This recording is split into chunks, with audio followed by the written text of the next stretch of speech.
హనుమాను గురుదేవులు నాయద పలికిన సీతారామ కథ నే పలికద సీతారామ కథ.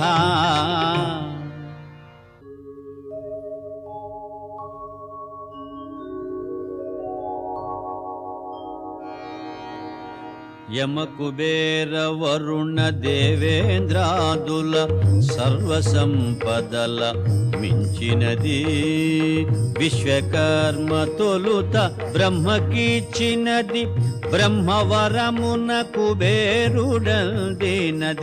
రావణుండు కుబేరుని రణమందు ఓడించి లంకకు గుని తెచ్చినది పుష్పకమను మహావిమానమది మారుతిగాంచను అచ్చరు పొందే.